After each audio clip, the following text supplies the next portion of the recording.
தவளையை கொல்ல வேண்டாம் என நபிகள் நாயகம் ஸல்லல்லாஹு அலைஹி வஸல்லம் அவர்கள் தடை செய்துள்ளார்களா? தவளையை கொல்லக்கூடாதுங்கிறதுக்கு ஏதாச்சும் தடை இருக்குதா அப்படின்னு கேட்குறாரு. நபிகள் நாயகம் ஸல்லல்லாஹு அலைஹி வஸல்லம் அவங்க காலத்தில் ஒரு மருத்துவர் இருந்தார், வைத்தியர். அவர் என்ன செய்கிறாருன்னு கேட்டால், அவர் மருந்தெல்லாம் தயாரித்து விற்கக்கூடிய ஒரு வைத்தியர். நபி ஸல்லல்லாஹு அலைஹி வஸல்லம் அவங்கள்ட்ட வந்து, நான் தயாரிக்கிற மருந்தில் தவளையை நான் யூஸ் பண்ணுறேன். மருந்தில் என்ன செய்வார், தவளையை போட்டு ஒரு லேய மாதிரி செய்வார் போல இருக்குது. அப்போ தவளையை போட்டு நான் அதில் செய்கிறேன்னா அது செய்யலாமா என்று அவர் கேட்குறார்.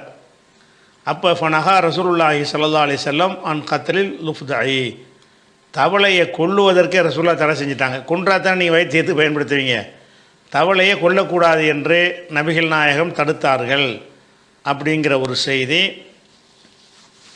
முஸ்னத் அஹ்மதில், நசையுடைய சுனனு சுகுராவில், அபுதாவுதில், தாரமியில், ஹாக்கிமில் எல்லாம் இந்த ஹதீஸ் இடம்பெற்றிருக்கிறது. இந்த ஹதீஸை பொறுத்த வரைக்கும் இதனுடைய அறிவிப்பாளர் தொடரில் சயீத் இப்னு ஹாலித் என்ற ஒரு அறிவிப்பாளர் வர்றாரு. இவரை எல்லாரும் நம்பகமானவர்கள்னு தான் அதிகமான பேர் சொல்லியிருக்கிறாங்க. நசை மாத்திரம் இவரை பலவீனமானவர் என்று சொல்கிறார். ஆனால் சொல்லிவிட்டு இவர் அறிவிக்கிற அந்த ஹதீஸை நசையே பதிவு பண்ணியிருக்கிறார். நசை பலவீனமானுடைய ஹதீஸை பதிவு பண்ணுற ஒரு ஆள் கிடையாது, திருமதி மாதிரி கிடையாது.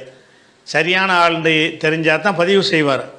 அவரே சயீத் இப்னு ஹாலித் என்பவரை பலவீனம் என்று ஒரு பக்கம் சொல்லிவிட்டு, அவர் அறிவிக்கிற இந்த ஹதீஸை அவருடைய நூலில் இணைஞ்சிருக்கிறாரு, பதிவு பண்ணியிருக்கிறாருங்கிற வகையில் அவர் உறுதியாக இல்லைன்னு விளங்குகிறது. அதே மாதிரி தாரகுத்தினி போன்ற அறிஞர்கள்லாம் யுஹ்தஜ் பிஹி, இவர் ஆத்தண்டிக்கான ஒரு ஆள், ஆதாரமாக கொள்ளத்தக்க ஒரு மனிதர் என்று சொல்லியிருக்கிறார்கள். அப்போ இதனால் இந்த ஹதீஸ் சரியான ஹதீஸ் தான், தவளையை கொல்லக்கூடாதுங்கிறதுக்கு தடை இருக்க தான் செய்கிறது.